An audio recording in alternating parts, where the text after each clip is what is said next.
দর্শক বন্ধুরা, আপনাদের সবাইকে নমস্কার। উদ্যোক্তা ফেসবুক পেজ ও ইউটিউব চ্যানেলে আপনাদের সবাইকে স্বাগতম। আজকে আমার লতিরাজ বাড়ি এক যে বড় প্রজেক্ট আছে, এখানে আপনাদের নিয়ে এসেছি।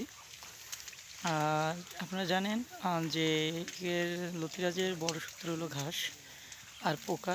গত সপ্তাহে আপনাদের বলছি যে কি কি পোকা আসতে পারে, যেহেতু ইরিশ সিজন শুরু হয়ে গেছে। সেই ইরিশ সিজন মানে সবাই ধান কাটতেছে, বিভিন্ন পোকা আক্রমণ করতেছে, কী কী স্প্রে করতে সে বলেছি। আজকে এই যে ঘাসের যে ব্যাপারগুলো, ঘাসগুলো নিয়ে কথা বলার জন্য আজকে আপনাদের নিয়ে এসেছি। যারা যারা লতিরাজ কচু চাষ করেন বা করবেন এরকম ভাবতেছেন, তাদের জন্য ভিডিওটা অনেক ইন্টারেস্টিং হতে যাচ্ছে। তো আপনারা শুরু থেকে শেষ পর্যন্ত ভিডিওটা দেখেন। আপনারা দেখতে পাচ্ছেন অনেক লোকেই আমার জমিতে কাজ করতেছে, যারা ঘাস পরিষ্কার করতেছে জমি থেকে।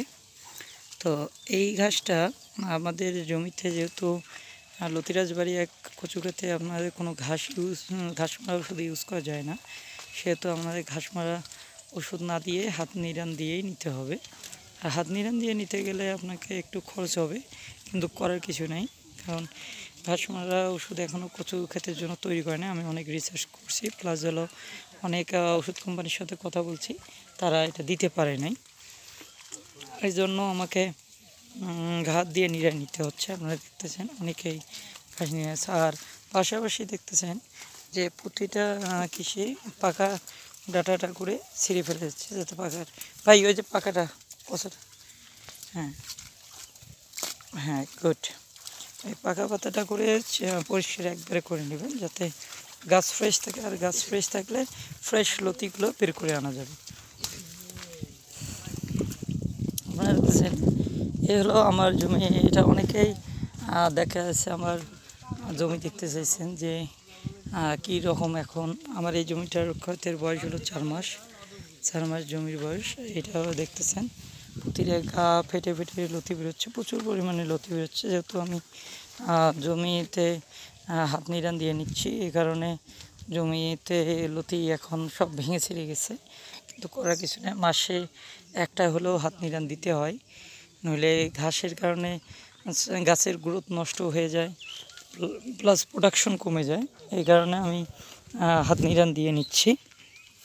এবং এই ঘাসটা অনেকে আপনাকে অনেক কৃষক আছে, যারা লেবার আছে, যারা পরামর্শ দেবে যে ঘাসটা করে জমিতে পুঁতে রাখার, তাদের সার হবে।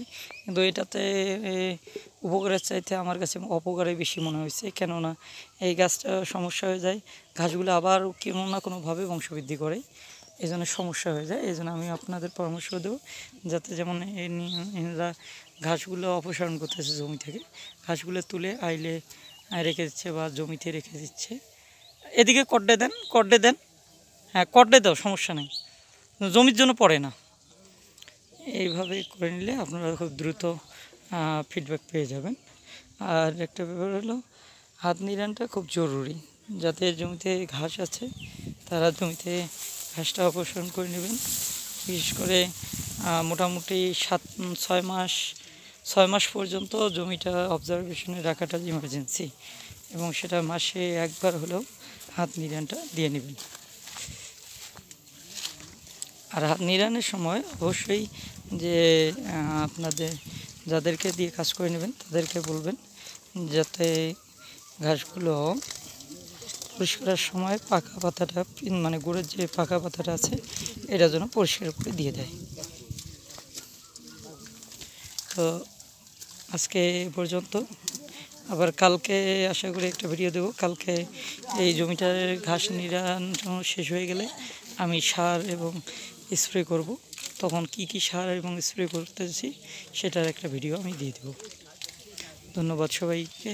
ভালো থাকবেন, সুস্থ থাকবেন এবং আমার চ্যানেলের পাশে থাকবেন।